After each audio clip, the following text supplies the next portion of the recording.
ცოტა დამინდა ეხლა ესა ვიცი. აქტიური ბავშვი. დავიბადე და გავიზარდე გურიაში, ოზურგეთში. შენ არ ხარ უსამშობლო, ნინო?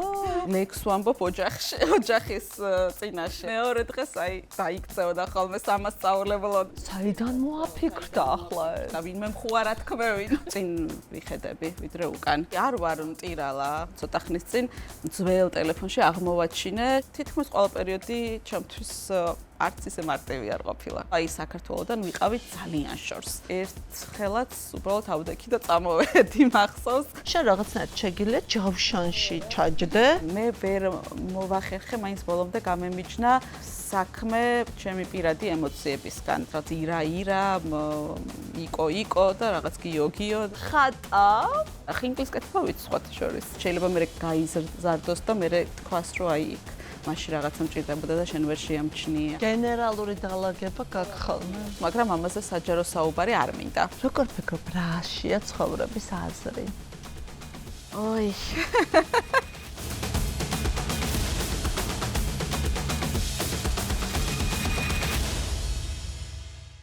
მოგესალმებით, ეს არის მისმინე ვიკასთან. სანამ წარვადგენ სტუმარს, მინდა რა თქმა უნდა გთხოვოთ, რომ გამოგვიწეროთ, დაგვაფოლოვოთ, იაქტიუროთ, მოგწეროთ, ძალიან მნიშვნელოვანია ეს ჩვენთვის. ალგორითმი ასე მუშაობს, რაც უფრო მეტად იაქტიურებთ თქვენ, მით უფრო მეტ ადამიანს ექნება შესაძლებლობა ნახოს ჩვენი პლატფორმა.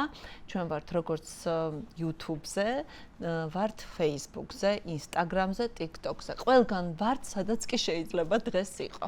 ახლა რაც შეეხება ჩემს სტუმარს, ნინო ლომჯარი არის ჩემი გადაცემის სტუმარი. ჩემი მეგობარი, მე ნინოსთან მაკავშირებ სამსახურეობრივი ურთიერთობა. მოდი არ მოვატყუებ მაყურებელს და ვეტყვი, რომ განსაკუთრებული სტუმარი ხარ ჩემთვის და დღეს ძალიან სუბიექტური ვიქნები.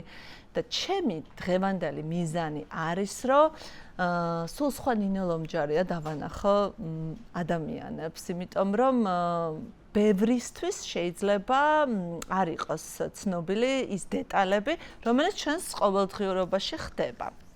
ძალიან მიხარია ნინო, მოკლედ აქ რო ხარ. მადლობა, არ ვიცი რამდენად გამოგივარ. იმიტომ რომ ყველაზე მეტად რაც არ მიყვარს, ეს არის რაღაც ჩემ პირადზე, ან რაღაც არა საქმიანზე საჯაროდ საუბარი და ამიტომ ცოტა ბევრი ჯაფა მოგიწევს. კი, და საერთოდ ბევრი ჯაფა დამჭირდა იმისთვის, რომ ამ სკამზე მეხილა ნინო. ასე რომ მადლობა ამისთვის და ვიცი რომ არ არის შენთვის კომფორტული ამ ტიპის ინტერვიუ, მაგრამ მე ვეცდები ყველანაირად რომ რაღაცნაირად შეგიქმნა კომფორტის ზონა. მოგვიყევი ახლა შენ შესახებ, ვინც არ იცი, სად გაატარე შენი ბავშვობა და როგორი ბავშვობა გქონდა, იმიტომ რომ ყოველთვის ყველასთან ასე ვიწყებ საუბარს. მე დავიბადე და გავიზარდე გურიაში, ოზურგეთში. ჩემი საყვარელი გურია. ჩემიც. ხო, ბავშვობა მაქვს იქ გატარებული, დედით ვარ მთიული და ანუ ესე ვთქვათ, ჩემ თავს ვაიდენტიფიცირებ გურულად, თუმცა ჩემში მთაც არის დიდი დოზით მოკლედ წარმოდგენილი, ანუ ორივე, ანუ ბარიც და მთა ძალიან ახლობელია ჩემთვის. აქედან გამომდინარე რაღაც ჩემი ბავშვობა ესე იყო გაყოფილი ზაფხულში მთა და დანარჩენ დროს მთიული და გურული. პრაქტიკულად შერეული ოჯახის შვილი ხარ, შეიძლება ითქვას, იმიტომ რომ ჩემი როცა გათხოვდა გურიაში, ანუ მისთვის ეს იყო სადღაც საზღვარგარეთ რო გათხოვილიყო, იმდენად უცხო იყო, მათ შორის საუბარიც არ ესმოდა, იყო რაღაცა ნიუანსები, როცა უბრალოდ არ ესმოდა რას ლაპარაკობდნენ და ხო ძალიან უცხო იყო მისთვის ეს გარემო და ჩემთვისაც აი მთელი ბავშვობა მაქვს ესე გატარებული, რომ აი როცა გურიდან მივდიოდით ხოლმე თიანეთში, აი მთელი გზა დედა მიყვებოდა ისტორიას ყველაფერზე, რასაც ვნახავდით, ანუ პრაქტიკულად მთელი საქართველოს დასავლეთიდან აღმოსავლეთამდე გავლა გვიწევდა და აი რეალურად მასე ვისწავლე საქართველოს ისტორია, გეოგრაფია, აი ყველა ციხესთან, ყველა ტაძართან, ყველა ასე თქვათ ადგილთან, სადაც ჩავივლიდით, აი გვიყვებოდა მოკლედ ინფორმაციას. ისა რა საოცარია, ეს პატარა ქვეყანა და ასეთი განსხვავებული ბევრი კულტურა. ძალიან განსხვავებული იყო კი ეს ბავშვობაში შესამჩნევი იყო განსხვავებები აი მხარეებს შორის. თიანეთი გიყვარს? ძალიან. ეხაც ჩადიხარ ხოლმე, გაქვს იშვიათად ჩავდივარ კი, ანუ ჩვენ ბებიას და პაპას სახლია, ჩავდივარ ხოლმე, ხა დიდ დროს ვერ ვატარებ, მაგრამ თიანეთი ჩემთვის არის რაღაცა აი 60 მაგვარი ადგილი, სადაც აი ყველაფერი რაც მაკავშირებს ხოლმე ბედნიერი მოგონებებია.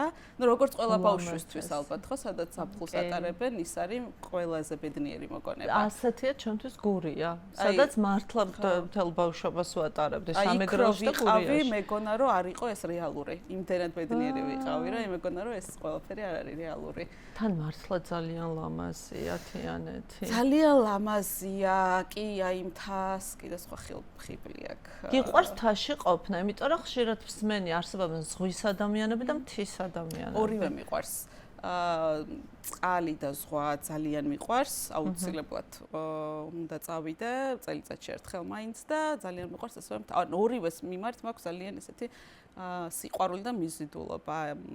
აი სიმწვანის მიმართ, აი გათიბული ბალახის სუნის მიმართ, სხვათა შორის აი ხო აი ნახირს რო დავინახავ, აი ესეც კი რაღაცა ბავშვობის მოგონებებს, აი რაღაც ყველაფერი რაღაცა კბილ მოგონებებს უკავშირდება. ჩამოკონკილი კაბით ხალები, მიყვარს ყველაფერი, მეც რაც სოფელს უკავშირდება. ბავშვობა როგორი იყო შენი? აი როგორ იხსენებ ბავშვობას და აქვე გკითხავ, აქვს თუ არა მნიშვნელობა შემდეგ უკვე ზრდასრულ ცხოვრებაში, როცა ზრდასრული ხარ, როგორი ბავშვობა გაატარე, ამას გავლენა აქვს თუ არა ადამიანზე? ალბათ, ახლა ჩემზე უფრო პროფესიონალები, სპეციალისტები ამბობენ ამას, რომ საერთოდ ყველაფერი იწყება ძალიან ღრმა ბავშვობიდან, მათ შორის იმ პერიოდიდან, რომელიც ჩვენ არც გვახსოვს საერთოდ. ბავშვობაში ალბათ ვიყავი ზუსტად ისეთი, როგორც ახლა ვარ, როგორც რაღაც ცოტა მიკრო დონეზე რაღაცა ჯერ ბაღის, სკოლის, სამეზობლოს. უფლებებისთვის მებრძოლი იყავ მაშინვე? ვიყავი რაღაცა ჯერ იყო, ხო მახსოვს რა რითი, რომ ვიწყებდით რაღაცა კონცერტების ორგანიზებით, სცენარებს ვწერდი, სპექტაკლების, გადაცემების, აი რაღაცა ვთავდი ბავშვებს, მეზობლებს, ნათესავებს, ბიძაშვილებს, ვიცი, მერე უკვე სკოლაში აქტიური ბავშვი. კი, მერე სკოლაში უკვე მე 5 კლასში მასწავლებელმა დამაწერინა მე საახალწლო ღონისძიების სცენარი. ანუ სულ ესეთ იმაში ვიყავი, რაც სკოლის გაზეთის გამოცემა, მერე უკვე ცოტა იქეთ მე-9-10 კლასში უკვე იქ ადგილზე რაღაცები შეიქმნა, არა სამთავრობო ორგანიზაციები, კლუბები, ახალგაზრდული, იქ უკვე გადაცემებს ვაკეთებდით და სიუჟეტებს ვაკეთებდით და გაზეთს უშვებდით ძალიან კრიტიკულს. და აი მახსოვს რაღაცას რო გამოვცემდით, აი რაღაც მე მქონდა ხოლმე განსაკუთრებით კრიტიკული სტატიები, მეორე დღეს აი დაიქცეოდა ხოლმე სამასწავლებლო და განათლების განყოფილება და მერია და აი რაღაცა ის ძალიან შეშფოთებულები იყვნენ, რომ აი ეს ბავშვი როგორ წერს რაღაცას. რამდენს ბედავს, ენას ატლიკინებს. ხო, აი რაღაცა ის ხო მაშინ განსაკუთრებით მიუჩვევლები იყვნენ, რომ აი ეს კითხვა როგორ დასვა ბავშვმა ხო საიდან მოაფიქრდა ახლა ეს? და ვინმე მხუარა თქმევინ. ოჯახში ესმის ეთყობა. ხო, მართლა იმ პერიოდის ახლა ჟურნალ რაღაცა სასკოლო ჟურნალ გაზეთებში თუ საუნივერსიტეტოშიც უნდა ქებადიდება უნდა ყოფილიყო, იმიტომ იქნებოდა ეს. ხო, ეს იყო და 90-იანების ბოლო, უკვე ეს რაღაცა თავისუფალი სიტყვა უფრო იმკვიდრებს თავს. თუმცა ნუ ჩვენი ბავშვობა, მე 90-იანების ბავშვი ვარ და ჩვენი ბავშვობა იყო ძალიან რთულ პირობებში. მათ შორის ზურგეთში, იმიტომ რომ აი მე მაგალითად თბილისში რაც იყო, ეს თბილისის ომი, არ ვიცი, უბნებში და ქუჩებში რაც ხდებოდა, გარჩევები, ქურდული სუბკულტურა, მენტალობა, ეს აი საინტერესო რა ხდებოდა ოზურგეთში. ძალიან მძიმე სიტუაცია იყო, მახსოვს ტანკები ოზურგეთის ქუჩებში, არ მახსოვს ახლა ეს მხედრიონი იყო თუ ვინ იყო, მოკლედ ტანკები და აი ამ ტანკებისგან დაზიანებული ასფალტი. ყოველ ღამე, ნუ შუქი არა, წყალი არა, გაზი არა, რა თქმა უნდა, პური არა, პურის რიგები, ხელფასი არა, ეს ნუ წლები გრძელდებოდა, მაგრამ ნუ ეს მახსოვს წლები, ღამეები, როდესაც ჩვენ ვისხედით და რო დაღამდებოდა იწყებოდა ავტომატის სროლა, ეს ხმა უკვე იყო ჩვეულებრივი, იყო ხელყუმბარაც შეუგდეს მეზობელს, ანუ მთელი ბავშვობა მაქვს აი ამაში გატარებული, ჩემს ქუჩაზე მოკლეს პოლიციელი და მე ამას შევესწარი. ანუ ეს ყველაფერი ხდებოდა ჩვენ თვალწინ. უბრალოდ დაუჯერებელი იყო ჩვენი ბავშვობა. უბრალოდ მაშინ ვიყავით ბავშვები და ალბათ უფრო აი რაღაცა უფრო მეგონა რომ კინოში, იმიტომ რომ კინოებიცაც მაშინ ისეთებს იღებდნენ ბოევიკები, კასეტებს. ეს რო ხდებოდა ჩემს თვალწინაც მეგონა რომ ეს ნორმა, ესეთია ცხოვრება, მოკლედ ნორმაა ეს, მაგრამ ინფანტილურად, ბავშვურად უყურებ. ეს ერთი ესაა, კარგი ბავშვებს შეიძლება ომს ვერ აღიქვამდნენ. ხო, ისამ საფრთხად ვერა, ალბათ როგორც უფროსები.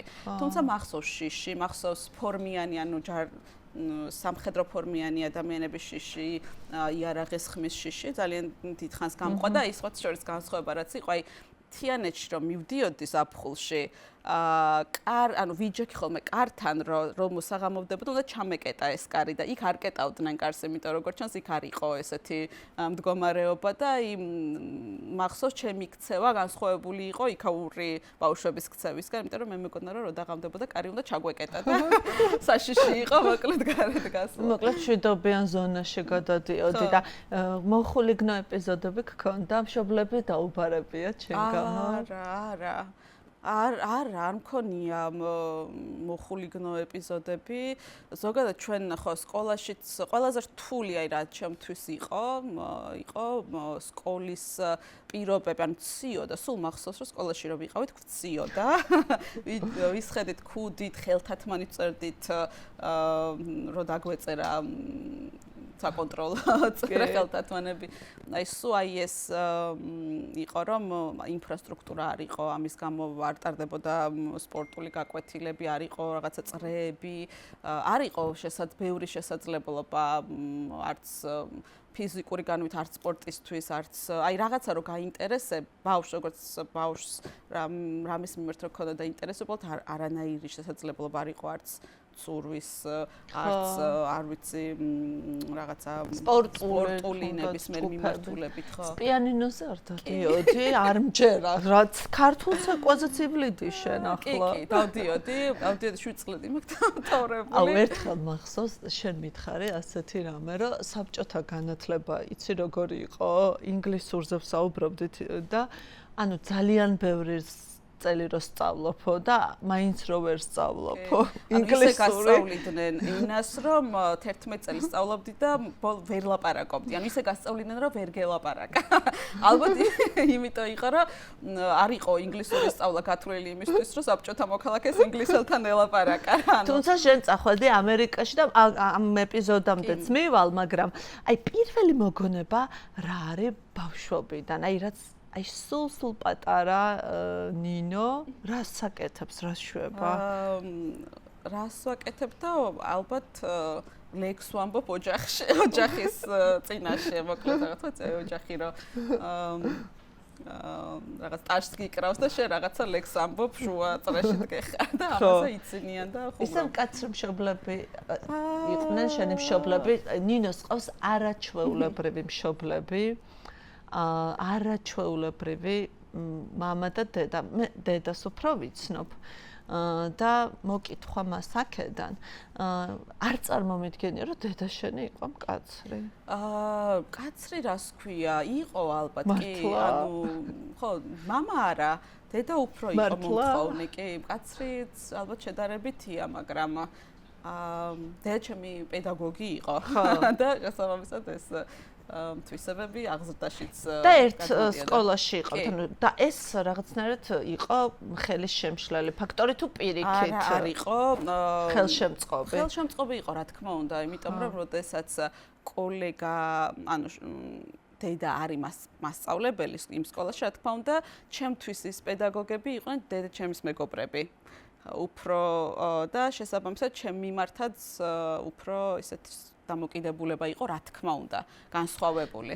ბავშვობის მეგობრებთან გააქვს ურთიერთობა? მაქვს, კი, რა თქმა უნდა, კი. მართლა. ძალიან მიყვარს. იმიტომ რომ სხვათა შორის ეს კითხვა ბევრად უფრო აქტუალური გახდა ბოლო ბრძოლის, ჩვენი ბრძოლის შემდეგ, იმიტომ რომ სამწუხაროდ ჩვენ ბევრი მეგობარი დაგვიკარგავს, ხო, იმიტომ რომ რაღაცნაირად სივრცეა ისეთი, რომ არ ტოვებს სხვა შესაძლებლობებს და კარგია რომ გაგიმართლა და ბევრი მეგობარი ყავს ბავშვობის. ახლო მეგობარი სხვა არის კიდე ალბათ, რომელთანაც უფრო ყოველდღიური ურთიერთობა გაქვს, მაგრამ ბავშვობის მეგობრები ყველანი მახსოვს. გააქვს ურთიერთობა?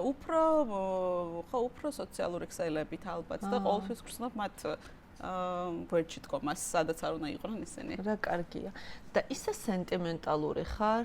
კი, რა თქმა უნდა. მე ვიცი სხვათა შორის, ეხლა პირდაპირ ვეთქვი ჩემს მაყურებელს, ძალიან ბევრ კითხვაზე წინასწარ ვიცი პასუხები, იმდენად კარგად ვიცნობ მინოს. ასეა, ახლა ნუ ესე მოხდა, მაგრამ შენ ხარ სენტიმენტალური. და წარსულის მიმართ გააქვს სენტიმენტები, ნივთების, წერილების, ხო არ აგროვებ ასეთ რაღაცებს? იცით, არ მაქვს. უფრო როგორ ვარ იცი, უფრო წინ ვიხედები, ვიდრე უკან. და რაღაცა როცა მთავრდება, რაც არ უნდა კარგი პერიოდი იყოს, ის ყოველთვის არის წარსული ჩემთვის.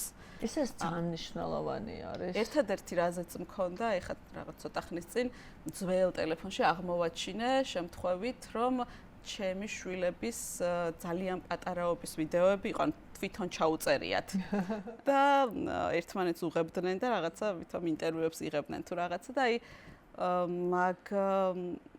მაგ პერიოდის მიმართ გამიჩნდა ის, რომ აი მომინდა დაბრუნება, როცა ძალიან პატარები იყვნენ და რაღაცა ცოტა მომინდა, რომ აი დაუბრუნებული იყავი იმ დროში, მაგრამ აი ისე რომ აი რაღაცა აი ჩემი ცხოვრების ამ პერიოდში დაუბრუნდე, იმიტომ თითქმის ყველა პერიოდი ჩემთვის არც ისე მარტივი არ ყოფილა.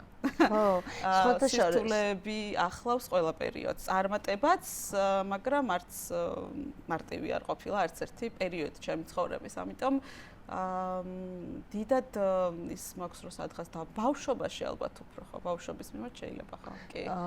თუმცა რაღაცა ყველაფერს აღწევ, მაგრამ რთულად, ეგ არის სწორი ფორმულირება? რთულად ვაღწევ, იცით რა არის, შრომა მიწევს ყველაფერთვის, ხო, ესე მარტივად არ მოდის, შრომის გარეშე არ მოდის. შრომით ყოველთვის მოდიოდა. ყოველთვის მოდიოდა. ყველაზე რთული, აი რომ ეკითხებენ, აი რა იყო შენ ცხოვრებაში, ყველაზე რთულად მისაღწევი, უნივერსიტეტ ჩაბარება იყო ჩემთვის დღემდე ასე ვთვლი, იმიტომ რომ ეს არის კიდევ ერთხელ 90-იანი წლების პერიოდი, როდესაც თბილისის სახელმწიფო უნივერსიტეტის იურიდიულ ფაკულტეტზე ჩაბარება ნიშნავდა ჩაწყობით მოხვედრას.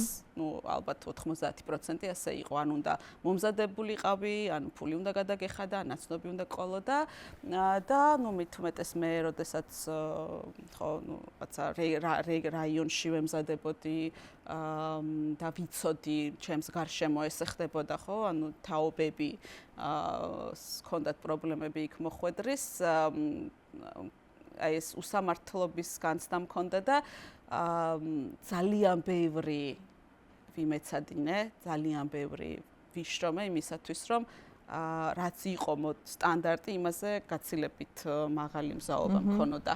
თუმცა იყო იქ, რა თქმა უნდა, მაინც დაჩაგვრის მომენტები და მცდელობა და ასე შემდგომ, მაგრამ უკვე მე როცა ჩავაბარე, აი ცოტა 2001 წელი იყო, აი ცოტა უკვე შემოსული იყო რაღაცა გარდატეხა ცვლილებები, ცოტა შიშიც იყო საზოგადოების მიმართ, აი ამ კორუფციული და აი ცოტა გაიხსნა მაშინ მისაღები გამოცდები შედარებით იმ ბავშვებისთვისაც,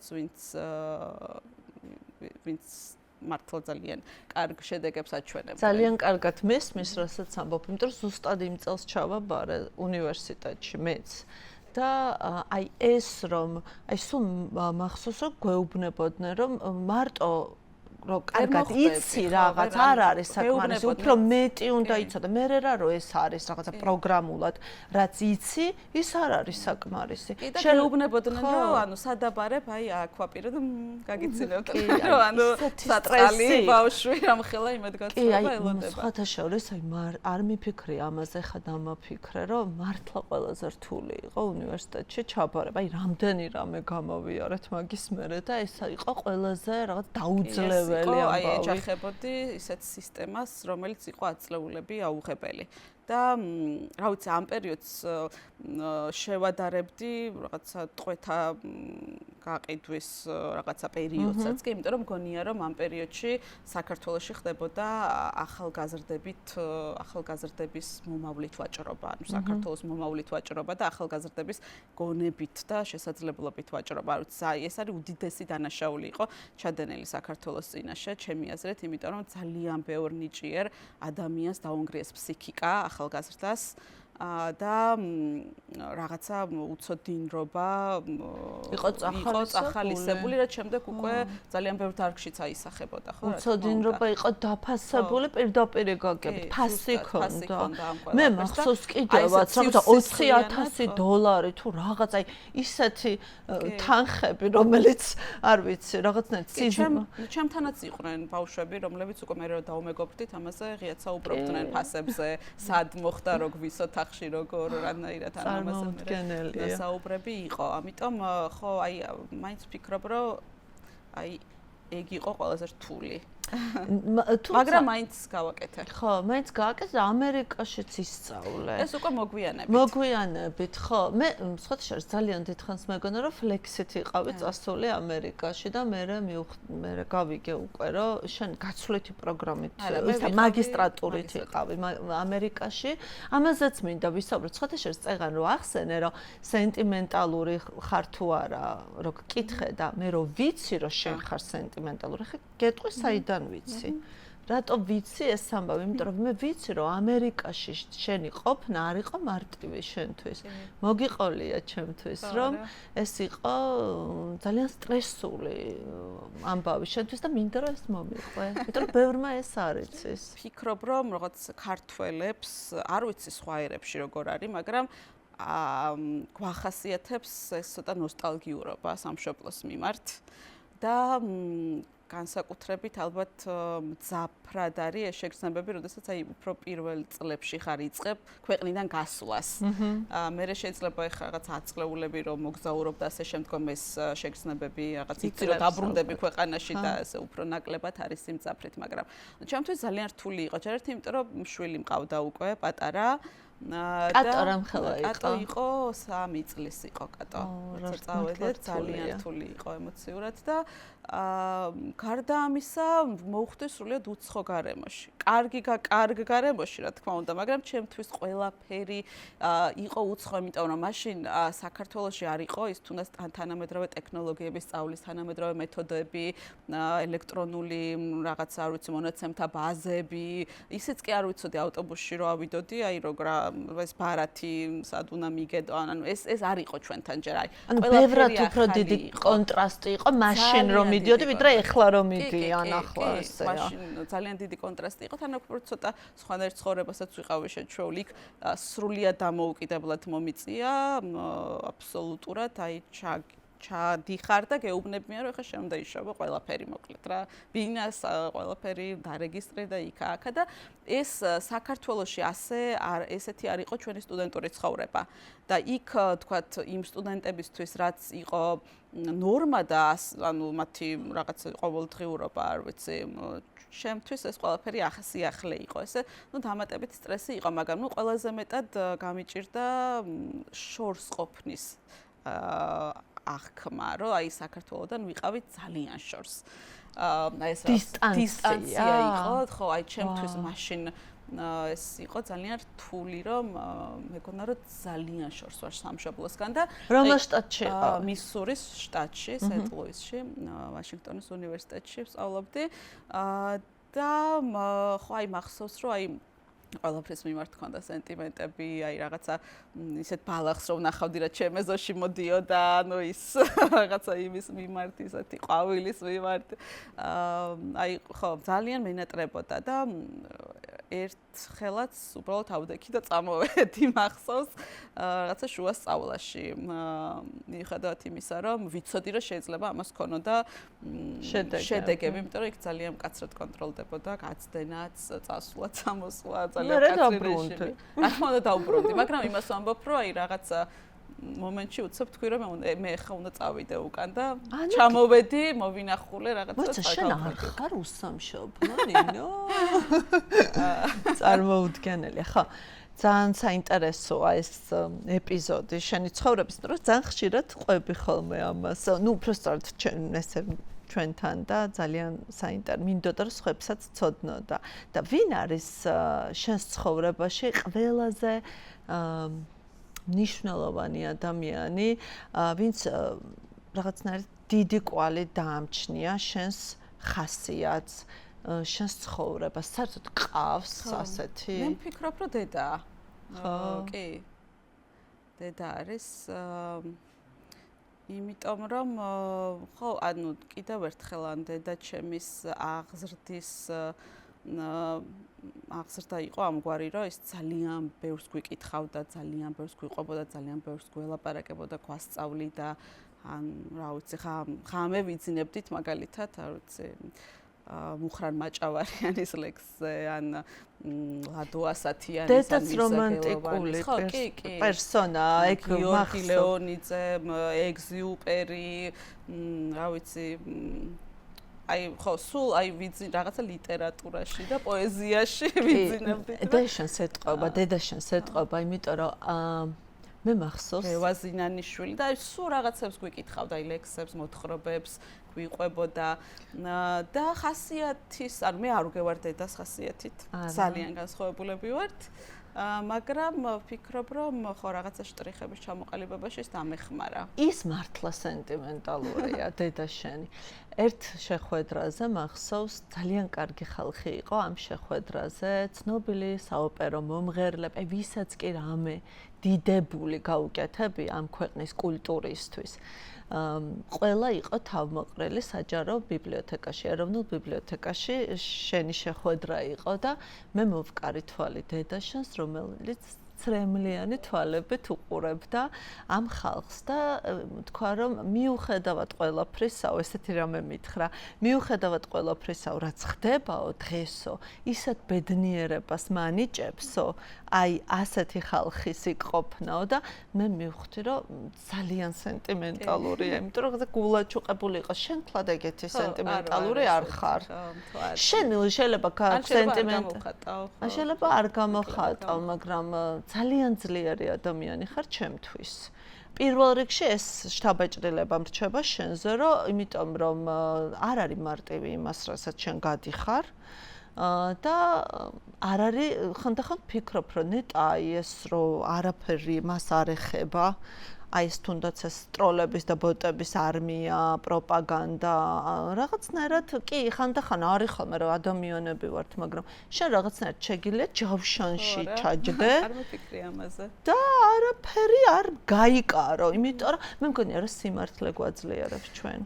ხო, იცით რა არის ვიკა, ნუ პირველად როცა შევეჯახე ამ ყველაფერს, მაშინ უფრო რთული იყო, აი სულ პირველი ტალღა ალბათ ახალი არჩეული ვიყავი სახალხო დამცველად და ეს იყო რაღაცა უცებ აღმოვაჩინე რომ აი ორგანიზებული სიძულვილის რაღაცა ძალიან დიდი ტალღა იყო და მაშინ ხა არ იყო კიდე თან ესეთი გავრცელებულია ეს რაღაც სიძულვილის ენა.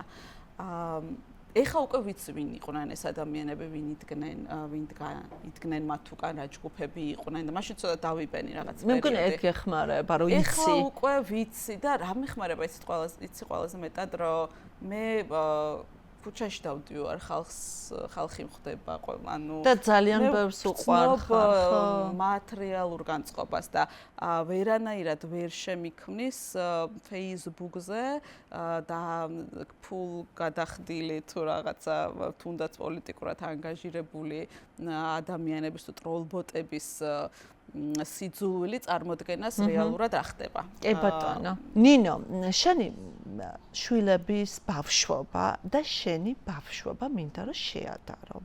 როგორ განსხვავდება? გულისხმობ მიდგომებს აღზრდაში, რაც მანამდე ნორმა იყო. ახლა რა არის შენთვის სრულიად არანორმალური, რაც გახსენდება თუნდაც.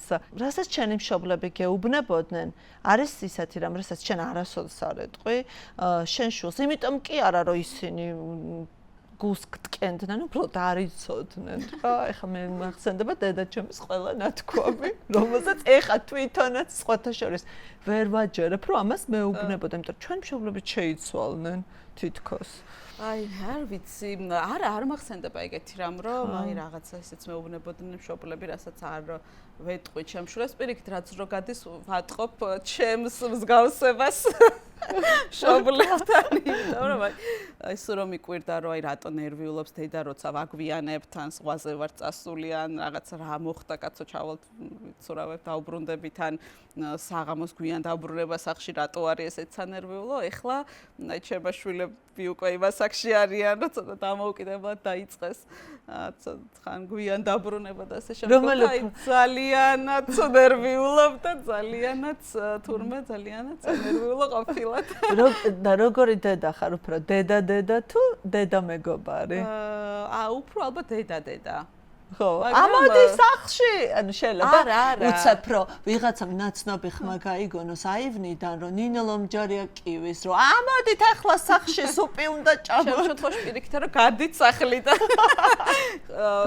ჩვენი შვილების თაობა, მე მგონი არ ვიცი ეს რამდენად მე ვინ შემხვედრე ძალიან ბევრ მშობელს უთქვამს ეს პრობლემა, რომ სულ მინდა რომ გავიდნენ და ითამაშონ ფიზიკურად ეზოში, ნუ ხა დიდად შესაძლებლობები კი არ არის, ხა თბილისში რომ სადღაც გავიდნენ და იქვე სტადიონზე, პარკებში ირბინონ და ციყვებში ველოსიპედით იარონ, არ არის ნამდვილად ეს, მაგრამ მაინც ტროტუარზე დგომაც კი საშიში გახდა. ეგეც არის კი, გაუშვებდა ის გეშინია რაღაცა არ მოხდეს, ხო? ესეც არის, მაგრამ ნუ უფრო არ ვუშლი გარეთ ყოფნას, არა მეგობრობთ ჩვენ, მაგრამ ის გვაქვს რა ქვია, დედაშვილური სუბორდინაციით. დედობაში რა არის ყველაზე რთული, როგორ ფიქრობ? რთული? ეს სუბორდინაცია, რომ აი რაღაცა სად გადის ზღვარი, რომ დედა მეგობარი ყველაზე რთული ალბათ არის ის, რომ რაღაცა პერიოდი არ გამოგეპაროს, როდესაც შეიძლება მას ჭირდებოდა შენი ყურადღება და შენ ამისთვის არ გქონდა დრო. ანუ ამის აი ამაზე ფიქრი არის ჩემთვის ყველაზე ესეთი რთული, რომ აი არ დრო ძალიან სწრაფად გარბის, ძალიან სწრაფად იზრდებიან და სულ აი იმაზე ვფიქრობ, რომ რამე მნიშვნელოვანი ხო არ გამომრჩა, სადაც შეიძლება მე გაიზარდოს და მე თქვას, რომ აი იქ მაშინ რაღაცა მჭირდებოდა და შენ ვერ შეამჩნიე, ან ვერ გითხარიან, არ დამელაპარაკე, ან აი ეს ალბათ უფრო რა. ხშირად მომისმენია შენგან, რომ შენ დარდობ ხოლმე ყურადღების შენ ისეთი ცხოვრება გაქვს, ნინო, შეუძლებელი არ ხარ, ვერ და ყველა ჩვენ, შენ კი არა, ჩვენ ყველა და ჩვენ სფეროში მყოფი ადამიანების უდიდეს პრობლემას აღწერ ახლა შენ, რომ შეუძლებელია, რომ ის ყურადღება მისცე ბავშვს, რასაც არ ვიცი, იმსახურებენ, რასაც საჭიროებენ. ალბათ ეს არის ყველაზე დიდი გამოწვევა. კი, არა მარტო ან ჩემნაირი ადამიანებისთვისაც საჯარო ცხოვრება აქვს, არამედ ნებისმიერი დასაქმებული ქალისთვის. არ ვიცი რეჟიმი ვისაც აქვს, ხო? მე კიდე შეიძლება უფრო მეტი თავისუფლება მაქვს, რომ ვიღაცას არ უნდა დავეთხოვო, სადღაც რო წავიდე, ხო? ან მაგრამ არის ძალიან ბევრი ადამიანი, რომელსაც რეჟიმი აქვს და რაღაცა დილის 9-დან 6-მდე სადღაც უნდა იჯდეს და ის ანუ ეს მშობლებიც ალბათ იგივეს იტყვიან, ხო? ანუ ძალიან რთულია ეს. რომ მუშაობა და ბავშვთან ბავშვს მიმართ ყურადღება, მაგრამ ალბათ გამოსავალი არის ის, რომ აი დროის ხარისხიანად გატარება, რაზეც საუბრობენ, ხო, სპეციალისტები, რომ არა რაოდენობა დროის, რასაც ატარებ შულებთან, არამედ ხარისხი, ერთად გატარებული დროის და მე უფრო ამაზე ვცდილობ, რომ ვიყო კონცენტრირებული, აი სპორტზე ერთად ვიაროთ, სადღაცა, არ ვიცი, რაღაცა ისეთ კულტურულ ან ვიმოგზაუროთ ერთად, ან რაღაცა თავისუფალი დრო ერთად გავაკეთოთ. და მამას და დედას გადანაწილებული უნდა ქონდეს ალბათ როლები. რამდენი ჩართული არის მამა? ჩართული არის ჩვენ შემთხვევაში, რა ვიცი, მამას ძალიან დიდი როლი აქვს. ხო. და რაც რა თქმა უნდა მეც მეხმარება ძალიან, იმიტომ რომ ძალიან მნიშვნელოვანია, რომ იცი რომ ხო, შენ გვერდით არის ადამიანი, რომელიც თანაბრად არის აბსოლუტურად თანაბრად არის ჩართული მშობლის როლის განხორციელებაში და ძალიან მომწონს ის რომ ზოგადად ამ ცვლილებას ვხედავ ქართველ მამაკაცებში როგორ ზრუნავენ შვილებზე და როგორ იღებენ პასუხისგებლობას მათ ისეთ რაღაცა ისეთი ჩართულობით რაც თქვა ჩვენი მშობლების შემთხვევაში არ იყო ნორმა. ხო? ანუ მამები ძირითადად არ იყვნენ დაკავებულები შვილების, რა ვიცი, მასწავლებლებთან წაყვანით ან სკოლაში კრებებზე დასწრებიდან, რა ვიცი, ბევრი რამით და დღეს მე მგონი ეს არის ასევე ხანგრძლივი მტკიცე ოჯახის აი ხანგრძლივობის ძალიან დიდი საფუძველი და მხარდაჭერა ალბათ რომ თქვენ ხართ მხარდამჭერები ერთმანეთის. კი, ნამდვილად. მე ყოველთვის ვამბობ, რომ ძალიან დიდ მხარდაჭერას ვგრძნობ ჩემი ოჯახისგან. ამის გარეშე ძალიან რთული იქნებოდა. და ძალიან რთულია ალბათ ყველა ადამიანისთვის თუ არ აქვთ მხარდაჭერა ოჯახში. ნინო, ყველაზე მეტად რისი გეშინია? დღეს ამ წუთას თუ ზოგადად რამე ფობია თუ მაქვს? ფობიები მწერების რო არ გეშინია, ვიცი. და მე რომ მეშინია და ეს რო აი რაღაცნაირად მე რო აი ხოცა სულს აი ვღაფავ და ეს შენთვის წარმოუდგენელია. და ფობიები არც რის ფობია გაქვს, არ ვიცი მართლა. არ ვიცი ხო. არაფრის ფობია არ გაქვს. რისი მეშინია, იცით, აი მე ვიცი რომ ეს არ არის პოლიტიკური გადაცემა, მაგრამ არის მეშინია იმის აი ქვეყნის იზოლაციის მეშინია და მეშინია წარსულში დაბრუნების, იმიტომ რომ მე მგონია რომ ადამიანის თავისუფლება ანუ ადამიანის თავისუფლება ნიშნავს პირველ რიგში გადაადგილების თავისუფლებას ჩემთვის. ანუ ის რაც არ იყო საბჭოთა კავშირში, ხო, იგივე საცხოვრებლის თავისუფლად არჩევის შესაძლებლობა არ ქონა როგორც ქვეყნის შიგნით, ვერც ქვეყნის გარეთ გადიოდი და ჩემი აზრით, აი თავისუფალი გადაადგილება იმ ქვეყნებში, სადაც თქვათ რაღაც აწლევლების წინ ჩვენ ვერ წარმოგვედგინა რომ შეგვეძლო გასვლა, აი ამ უფლების შეზღუდვა ან დაკარგვა ძალიან მაშინებს სიმართლე გითხრათ და არ მინდა ეს ჩემი შვილებისთვის. არ მინდა რომ ეს რაღაცა პრივილეგია რაც ქონდა რომ ჩვენ აი ეს თავისუფალი გადაადგილება გვაძლევდა და გვაძლევს იმის გააზრების საშუალებას, რომ ჩვენ ვართ თავისუფალი სამყაროს ისეთივე ნაწილი, არა მეორე ხარისხოვანი ან მესამე ხარისხოვანი რაღაც ესეთ ქვეყნების წარმომადგენლები, არამედ იმ თავისუფალი საზოგადოების ნაწილები ვართ, თანასწორები ვართ და აი ამისი დაკარგვის და ამ ქვეყნის შეუქცევადი იზოლაციის და ამ სივრცეში აღმოჩენის მეშინია. მეც და ჩემი შვილებისთვისაც არ მინდა და არც სხვის შვილებისთვისაც. მე მგონი საყოველთაოში შეაღწარა ჩვენი. ბოლოს როდის იტირე? აი არ ვარ მტირალა. ეს არ ნიშნავს რომ ემოციური არ ვარ. მაგრამ შეიძლება ისეთ რამეზე ვიტირო, რასაც არავინ არ იტირა. კინოზე შეიძლება ვიტირო. მხატვრულ ფილმზე. ან წიგნზე. შეიძლება ან რაღაცა უფრო ისეთ სიტუაციაში გაჩნია ხო აი რაღაც კონკრეტულად შეიძლება რაღაცა ისეთი ემოციური იყოს ჩემთვის. ნინო, აი შენ ხვდები რომ ის რასაც შენ გადიხარ, შენი ყოველდღიურობა არ არის ნორმალური. ვიღაცისთვის არ ვიცი და ანუ არ ვიცი ვინც ჩვეულებრივი ცხოვრობს იმისი შეგშურებია კარგი გაგებით ვამბობ ჩვეულებრივ ცხოვრებას გულისხმობთ რაღაც არა სტრეს არა განსაცდელებით სავსე ხო და გამოწვევებით სავსე რაღაც რუტინული ხო არა არ მომდომებია არასოდეს არ მიტა ესეთი სირთულეების გარეშე თავგადასავალიც არის შენთვის ეს ბრძოლა სხვანაირად ვიცი რომ ვერ ვიქნები არ აქვს აზრი ამას არ მაინტერესებს ანუ შეიძლება რაღაცა პერიოდი საჭიროა კი ყოველთვის არ შეიძლება იყო მაშინ რა ქვია რაღაცა მოძრაობაში და რაღაც არის პერიოდები, როდესაც ცოტა სიწყნარია საჭირო და სვენება არის საჭირო, რაღაცების გადააზრება არის საჭირო, ცოტა გონების გაგრილებაც და ასე შემდგომ, მაგრამ საერთო ჯამში რა ვთქვა, რომ აი რაღაცა ესე მინდა. მე-6 კლასში თუ ვიღაც მასწავლებლების აკრიტიკებდი და უფლებებს იცავდი, სისტემას ვაკრიტიკებდი, განათლების სისტემა. მე-6 კლასელი ნინო, რომელიც აკრიტიკებს განათლების სისტემას და მარტობა გიყვარს? კი. კი. მართლა? კი, მიყვარს. ნახდათ? ნამდვილად. საერთოდ არ ვგრძნობ მარტო თავს. არა, მარტო არ ვგრძნობ. არა, მარტო როცა ვარ, არ ვგრძნობ თავს. კაცი გასევია და იმიტომ. არა, არ ვგრძნობ თავს მარტო როცა მარტო ვარ. მართლა? კი, არა, მიყვარს მარტოობა, კი, ძალიან. აბა სხვებსთან რა გინდა შენშვილებთან არ უნდათ ეს გარეთ სიარული, ეტყობა დედას გვანან. მაგრამ შენ ძალიან სოციალური ხარ. არა, მე მიყვარს როგორი რაღაც. ურთიერთობები გიყვარს.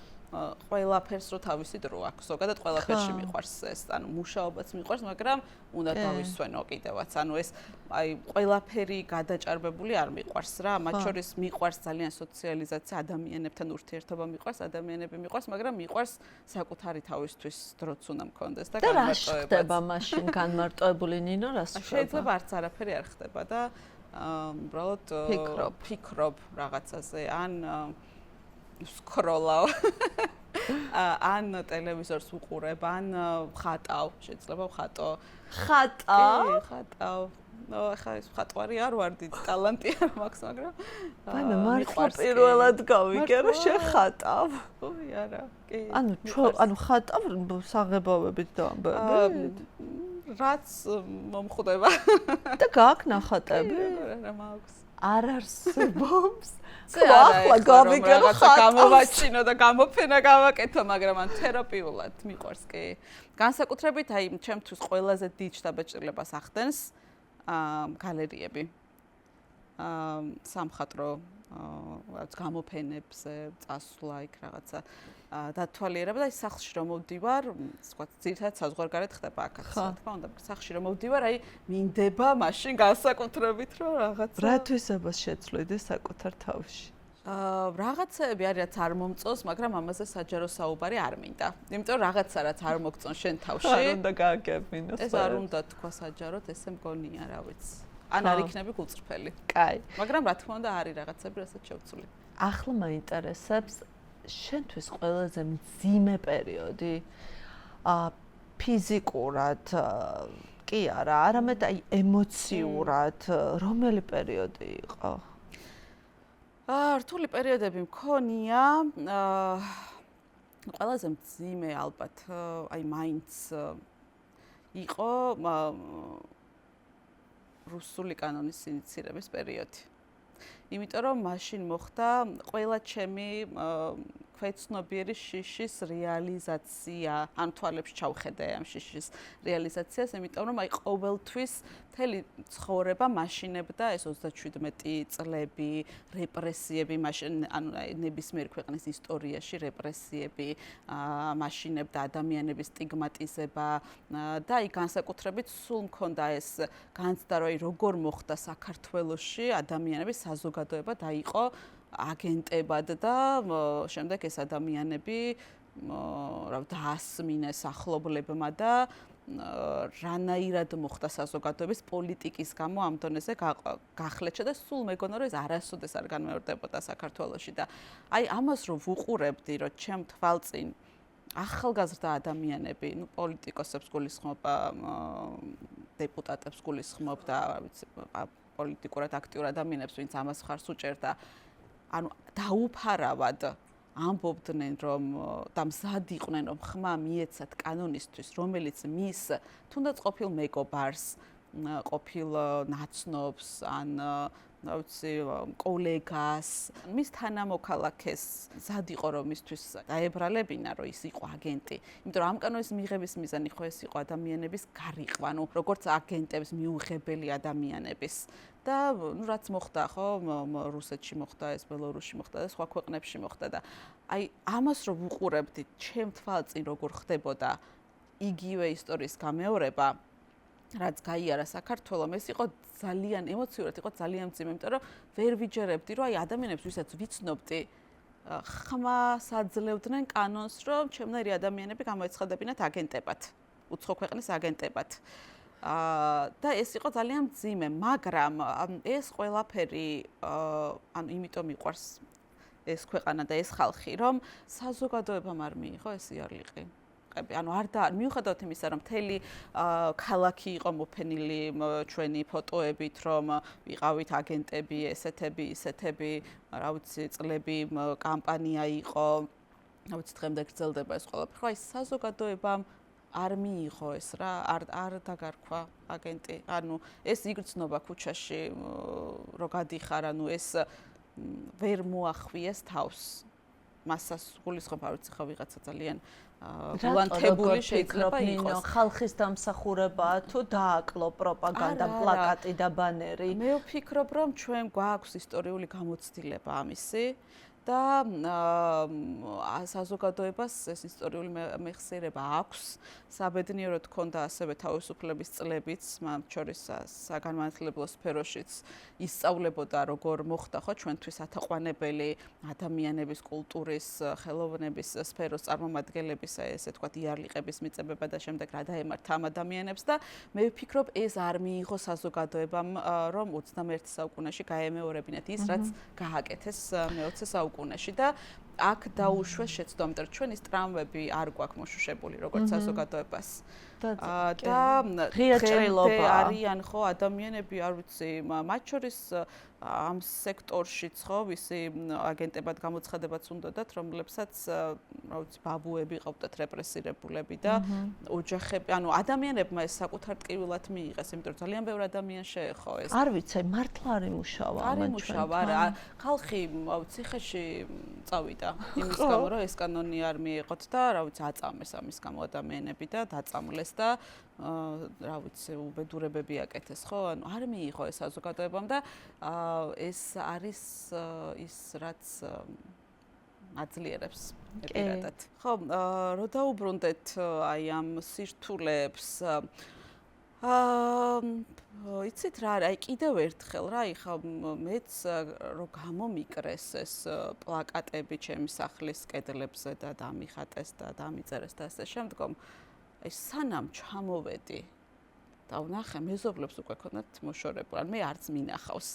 გესმით, ანუ ეს მუშაობს და იმ საზოგადოებაში, სადაც მეზობლები გიკეთებენ ამას. გესმით, ანუ სადაც მეზობელი და ისევ ამბობ რა, სიმბოლურად ვამბობ რა, ვიღაცა დაყვება ამას, შენ შვილს სკოლაში რაღაცას ეტყვან, რუსეთში ეს ხდებოდა რა, ანუ შვილებს სკოლაში ეძახდნენ, რომ შენ აგენტის შვილი ხარ, მეზობელი დედას რაღაცას ეტყვა. ჩვენ შემთხვევაში პირიქით იყო, ანუ პირიქით, ანუ სოციუმი გიცავდა შენ იმისგან, რასაც გიკეთებდა ხელისუფლება. და ეს ძალიან ხელოვნური იყო და რა ვიცი, ხო, ანუ არც სკოლაში, ანუ არც ერთ სოციუმში, სადაც ყოფილ ვარ. ეხლა არ მინდა რომ ამას რომ მოусმენენ სადმე ხელოვნურად რამე ეგეც არ არის გამორიცხული პროვოკაცია მოვაწყო, მაგრამ ყოველ შემთხვევაში აქამდე მხოლოდ მხარდაჭერა მიგრძნია. მხოლოდ აი ნებისმიერ სექტორში, სადაც აი როგორც ადამიანი, როგორც მოქალაქე, როგორც რაღაცა მომსახურების მიმღები, მშობელი თუ ასე შემდგომ თუ პაციენტი თუ ასე კლიენტი მომხვედრილ ვარ, მხოლოდ მხარდაჭერა და გვერდში დგომა მიგრძნია და არსად ის რომ აი შენ აგენტი ხარ, ხო? ანუ არსად. და ტროლების კომენტარებს კითხულობ ხოლმე? ხანდახან ვკითხულობ, უпростоრად გადავდივარ და მაინტერესებს არის თუ არა ტროლი. 90% არის. აი ის რაღაც 10% არ ვიცი, იმიტომ რომ 1-2 სურათით მეტი აქვთ ხოლმე და არის თუ არა ნამდვილად რეალური ადამიანისიც არ ვიცი, მაგრამ 90% არარეალური, ანუ ესეთ რაღაც ირა, იკო და რაღაც გიო და ესეთი ადამიანები არის. 2017 წელს შენ სწორედ ქართულმა ოცნებამ დაგიჭირა მხარი, როცა გახდე სახალხო დამცველი. და როდის დაამსრულდა შენთვის ის ილუზია, რომ ხელისუფლება დამოუკიდებელ სახალხო დამცველთან თანამშრომლობას შეძლებდა? აი, როდის მიხვდი და საერთოდ მოდი პირდაპირ გეტყვი, რომ რატომ, როგორ მოხდა ეს? ეს კითხვები სულ მესმის ხოლმე, რომ რონაირად გაეპარათ ნინო ლომჯარია. ხო, ჩემთვისაც მოულოდნელი იყო, იცით? აი, ყველას გონია, რომ ეს იყო რაღაცა წინასწარ და რაღაცა კონსპირაციული დაგეგმილი, ანუ რომ გამოაცხადეს, მაშინ გავიგე მეც. ანუ არ ვიცი, გინდა დამიჯერეთ, გინდა არ დამიჯერეთ რა. მეც მაშინ გავიგე. შეიძლება წინა დღეს, არ ვიცი, რაღაცა ან საათებით ადრე. გახსნა გაქვს, რატომ მოხდა ეს დათმეს, იმიტომ რომ რაღაც ბალანსი ჭირდებოდა? რატო გქნეს, არ ვიცი, მაგრამ ხარდამჭერები მყავდა, რა თქმა უნდა, მაშინ ქართულ ოცნებაში, რა ჩემი ყოფილი კოლეგები, მეგობრები, თანამოაზრეები და მთავრობაშიც, ანუ სავარაუდოდ რაღაცა ეს გავლენაც იყო, მაგრამ ის რომ მე მემუშავა, მე პირადად ან რაღაცა გეგმამ საერთოდ წარმოდგენა არ მქონდა, რომ ეს შეიძლება მომხდარიყო ჩემს თავს. ახალი გათავისუფლებული ვიყავი აუდიტის სამსახურიდან. სადაც ძალიან მიყვარდა მუშაობა და დღემდე ჩემთვის ერთ-ერთი ყველაზე ესეთი სამსახურია, რომელიც ძალიან მიყვარს. და ძალიან მიყვარდა და ძალიან მაგარი ხალხი მუშაობდა იქ და ძალიან ბევრ მაგარ საქმეს აკეთებდნენ. ამიტომ ესეთი მოულოდნელი იყო რა, მოკლედ, არ ვიცი, მოკლედ ესე დაალაგდა. აი, ჩემთვის თავარი გარდატეხა. აი, ხო, ყველა სხვადასხვა დრო აქვს, როცა ამბობენ, რომ მე მაშინ მივხვდი, ჩემთვის თავარი გარდატეხა იყო, როდესაც მე მივხვდი, რომ მე რასაც ვცდილობ და რაც მგონია სინამდვილეში ეს პროცესები ასე კი არ უნდათ რომ წავიდნენ რაღაცა კრიზისიდან გამოვიდნენ რაღაცები შეცვალა რაღაც უკეთესად იყოს არამედ ხელოვნურად მიდიან აი გადაჩეხვისკენ და სიტუაციის ანუ რაღაცა ტერორისკენ და შიშის დანერგვისკენ და არადემოკრატიული პროცესებისკენ აი ეს გზა გამყოფი როცა დავინახე ძალიან ცხადად ეს იყო როდესაც მოხდა გავრილოვის ღამე და ანუ ამ ღამის შემდგომ რომ იყო რაღაცა ეს დაპირებები რომ აი ხა რაღაცა მოკლედ და მოლოდინები რომ ამის გამოძიება მოხდებოდა დამნაშავების დასჯა და ასე შემდეგ აი რაღაც ეს რო ბოდიშებიც რო თქვეს და აი მოლოდინი იყო რომ რაღაცები აი ამ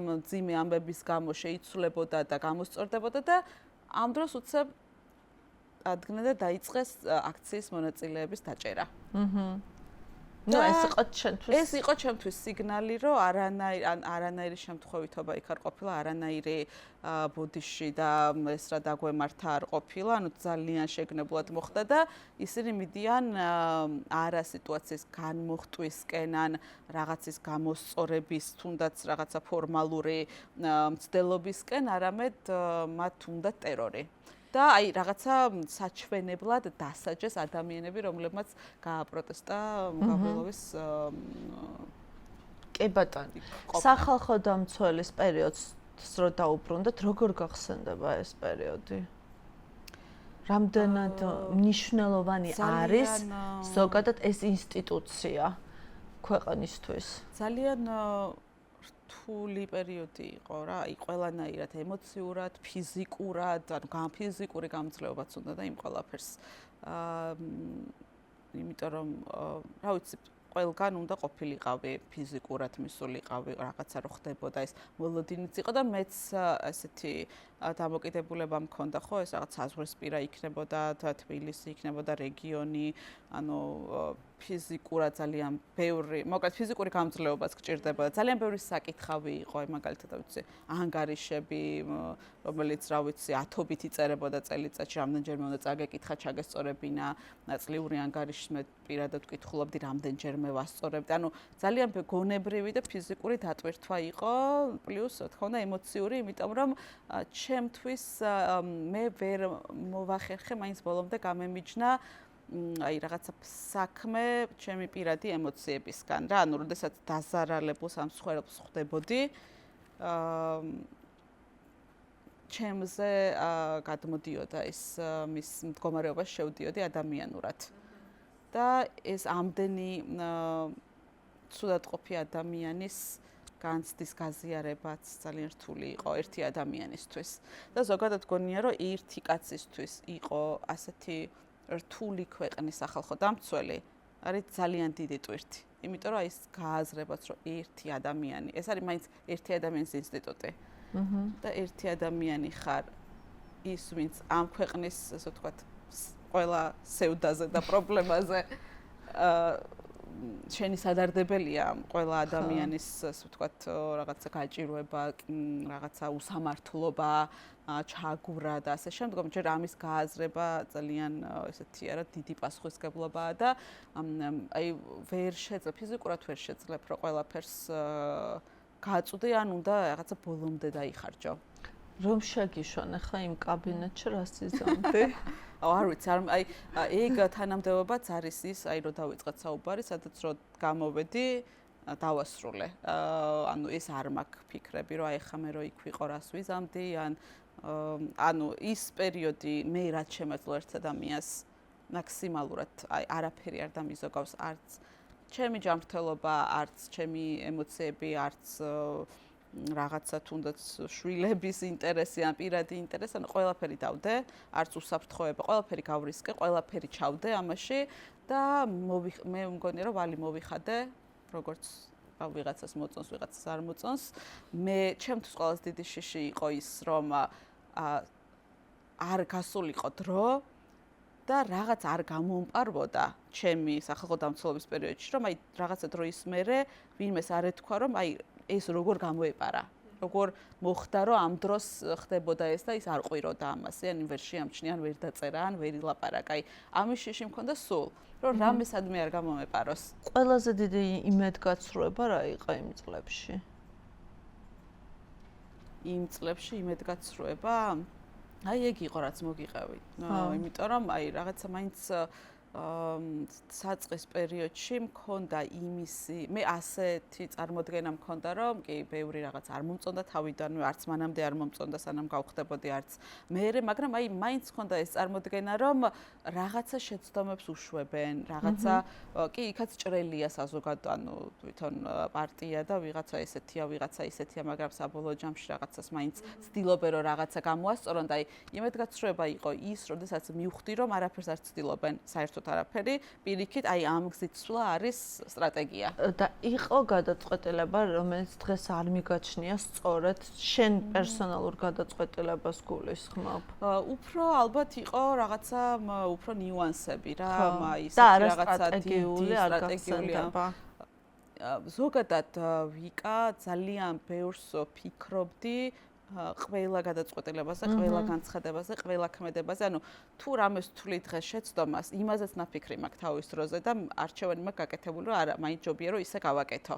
ანუ არასოდეს არ მიმიღა ესეთი რაღაც სპონტანური შეიძლება რაღაცა ნიუანსები იყო, ან რაღაცა განცხადებები, ან რაღაც კომენტარი, ან აი რაღაცა ქცევა, არ ვიცი, შეიძლება რაღაცა შევცვლიდი, მაგრამ ზოგადად ყველაფერზე ნაფიქრი მაქვს წინასწარ და ყველაფერზე მაქვს ნაფიქრი, რომ აი რა უარყოფითი და დადებით შედეგი შეიძლება მოიტანა, რა რისკები შეიძლება იყოს ჩემთვის და რა ხო აი ეს დაწონილი მაქვს ყველა ქმედება, ამიტომ არ ვიცი რაღაცები ხა დღეს რომ უყურებ იყო შეცდომა თუ არა, იმიტომ რომ ნუ ესე გადავწყვიტე, როგორც გადავწყვიტე. აქ ერთი კითხვა მაქვს, რომელზეც ვიცი რომ არ გასცემ პასუხს. დღეს როგორი სახალხო დამცველი გვყავს?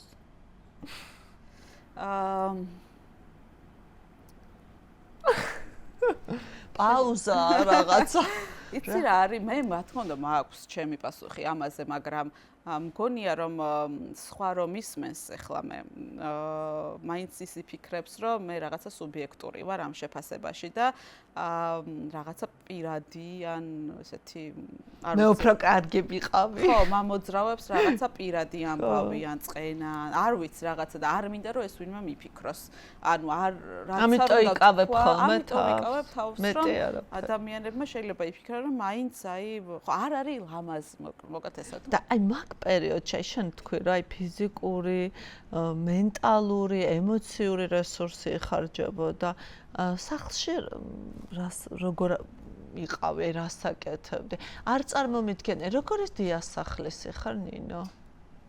სახლში ვარ, აი ჩვეულებრივი დიასახლისი, როგორიც სხვა, რა ვიცი, ბევრი ქალი საქართველოში. შეიძლება უფრო მეტადაც ვიღაცებს, იმიტომ რომ გენერალური დალაგება გაქხავს მე ვაკეთებ. გენერალურ დალაგებასაც მე არ მყავს დამლაგები. აი, ბევრი ოჯახისთვის ეს ხა რაღაც შეიძლება ყველასთვის არა, მაგრამ ბევრი ოჯახისთვის ნორმაა, ხო, რომ არც ალიათ და ვიღაცა მოდის კვირაში ერთხელ ან რაღაცა ალაგებს ან საჭმელს აკეთებს და ძალიან კარგი გადასარევია ეს, ანუ არანაირი პრობლემა არ მაქვს, მაგრამ ჩემ შემთხვევაში ან მე ვარ ჩართული ყველაფერში, მე თვითონ ვალაგებ, საჭმელსაც ვაკეთებ, გიჟდები საჭმლის გაკეთებას, ვაფრენ.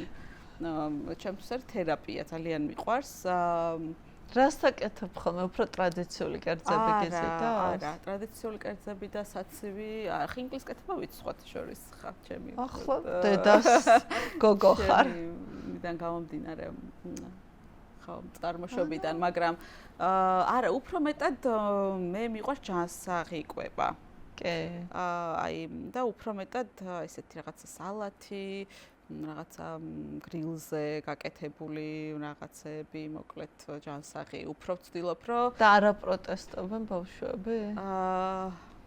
ბავშვებსაც შენ წარმოიდგინე არ უყვართ დიდათ ეს ჯანკ ფუდები და ცუდი რაღაცეები, ხო? ეხა ზოგადად ჩვენთან ყველას თავის გემოვნება აქვს და ესეთი ეს არ არის ხო არის ოჯახები რომ ერთ დიდ სადილს გააკეთებენ და ყველა ერთ სადილს ჭამდებიან. ყველას თავის ის აქვს რა ქვია გემოვნება აქვს, მაგრამ ჩემო შვილებმა შეიძლება კარგად არც იციან რას ვაკეთებ, იმიტომ რომ სახში ამაზე საერთოდ არ ვლაპარაკობთ, ანუ სახში არ შემაქ ეს თემები ყოველ შემთხვევაში მე მინდა რომ სახში რომ შევდივარ იქ იყოს სახლი. და არ იყოს პოლიტიკა, ვიცი თუ დამიწყებს ვინმე საუბარს, რა თქმა უნდა საუბრობთ, მაგრამ ისე არ არის, რომ ეს რაღაცა ტვირთი და ეს რაღაც ამბები სახში მიმქონდეს. ამიტომ ჩვეულებრივი დედა ვარ, როგორც ყველა სხვა. რა არის შენთვის ბედნიერება?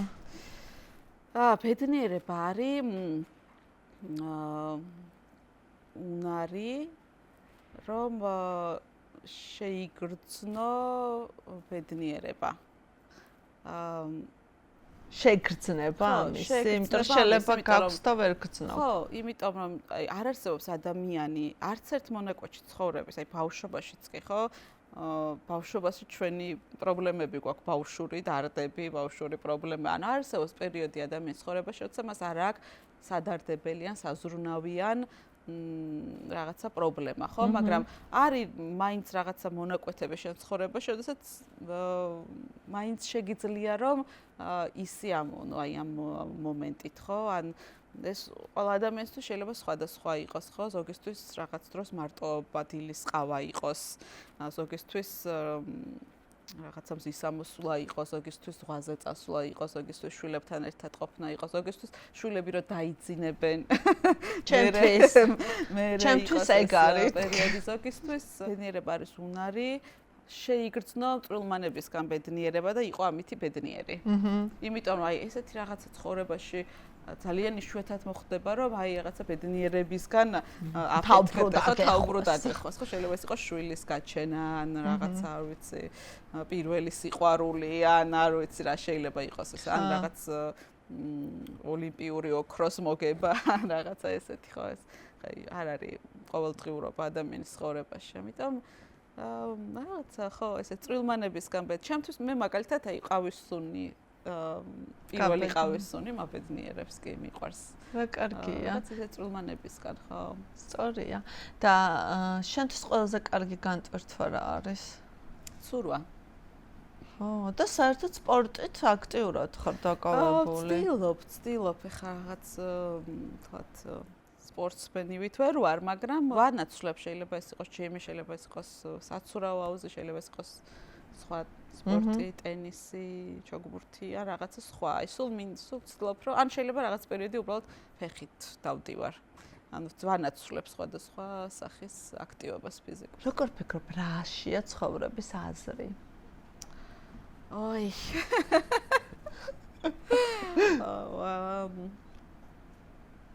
იცით, ჩვენ ძალიან გაგვიმართლა ყველას, ვინც დავიბადეთ.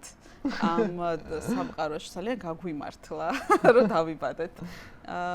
სხვა შორის აი ამ ქვეყანაში ვინც დავიბადეთ იმათაც. ამაზე კიდევ უფრო მეტად დავფიქრდი, ახლა ცოტა ხნის წინ მთვარის მისია იყო. მთვარის გარშემო მისია რო იყო. აი რაღაც ლაივ რეჟიმში ვუყურებდი ამ მისიას, როგორ მოგზაურობდნენ კოსმონავტები, ასტრონავტები. მთვარის გარშემო და აი იმდენად განსხვავებული იყო სამყარო ჩვენს გარეთ, იმდენად შავთეთრია და უფერულია და ამ დროს ჩვენ აი ეს მრავალი ფერითა, ხო, უთვალავი ფერითას, აი იმდენად საოცარი სამყარო გვაქვს, საოცარ სამყაროში ვცხოვრობთ. რომ აი დაუჯერე ხან ფიქრობ, აი რანაირად არის დედამიწა ესეთი ლამაზი, როცა გარშემო კოსმოსი არის ესეთი უფერული და შავთეთრი და უსიცოცხლო და ჩვენ ამ დროს, რა ვიცი, ძალიან ლამაზ სამყაროში ვცხოვრობთ.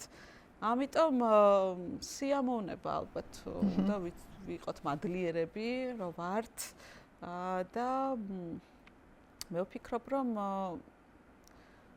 რაღაცა უკეთესი მომავლის შექმნაში, რომ შენ შვილებს და მათ შვილებს დაუტოვა უფრო უკეთესი სამყარო. ამაში არის აზრი ადამიანის. და ბოლოს მინდა გკითხო, რატო გადარჩება საქართველო, როგორ ფიქრობ? იმიტომ რომ ვიცი რომ ასე ფიქრობ. არა, რა თქმა უნდა. იმიტომ რომ რა გადაარჩენს საქართველოს? მე ვფიქრობ ერთმანეთის სიყვარული. მიუხედავად იმისა, რომ ჩვენ ყველაზე ხშირად ამაზე წუწუნებთ და ამას განვიცდით, რომ რაღაც ერთმანეთის მიმართ სიყვარულის დეფიციტია, სინამდვილეში, ანუ ეს უფრო რაღაცა სოციალურ სივრცეში უფრო არის. ანუ პირისპირ, აი ძალიან ხშირად მიგვწნია, რომ აი ადამიანებს აქვს მოთხოვნილება, რომ ერთმანეთი უყვარდეთ, ერთმანეთის მიმართ რაღაც პატივისცემა გამოხატონ, უფრო კარგი დაინახონ ერთმანეთში და მგონია, რომ ჩვენ ძალიან გვიყვარს სინამდვილეში ერთმანეთი. ძალიან გვიყვარს ჩვენი ქვეყანა, მგონია, რომ ვართ ძალიან ნიჭიერები და აი ყველაზე მეტად ამაზე მწყდება გული, რომ მგონია, რომ აი ჩვენ შეგვიძლია ვიყოთ აი საუკეთესო ქვეყანა.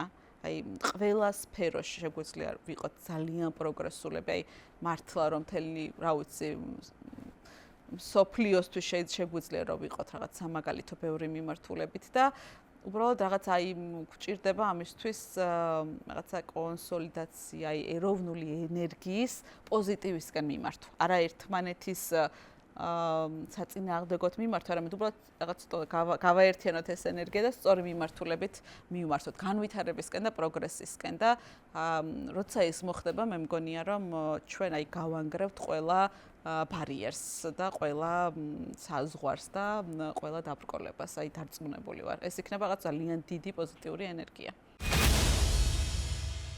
შენი საყვარელი წიგნი გაქვს ესეთი?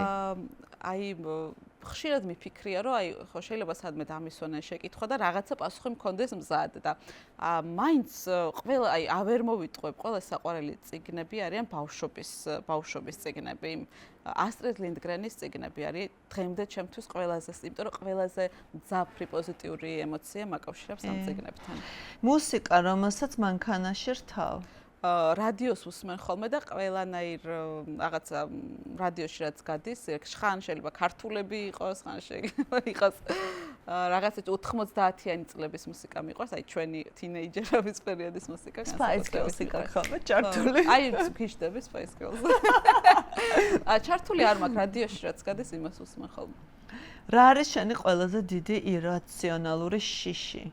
არა პოლიტიკური, არამედ ადამიანური, აქ ფობიებზეა საუბარი. ირაციონალური, არ ვიცი ხა კალია რომ მომახტეს ალბათ ხო შემეშიდება, მაგრამ ეხლა რაღაც მე რატომ აბულინგ? არა, არ გაბულინგებ, შენ რომ დაინახავ სადღაც უკვე გეშინია და მე ვიცახი რომ მომახტეს თქო. სახეზე ან თმებში რომ მყავდეს, ეხლა შემეშიდება. თმებში რომ მყავდეს, იქვე გარდავიცლები, რას ქვია შემეშის შორიდან მეშინია. მაგრამ კონტაქტი სიკვდილს ნიშნავს. საყვარელი ქალაქი. თბილისის და ოზურგეთის და საქართველოს ქალაქების გარდა. ნიუ-იორკი, ვაშინგტონი, ბერლინი. აჰა. ყავა თუ ჩაი? ყავა. დილა თუ ღამე? ღამე. სხვა თუ მთა? ორივე. ერთი სიტყვა, რომელიც ჩვენს ცხოვრებას აღწერს.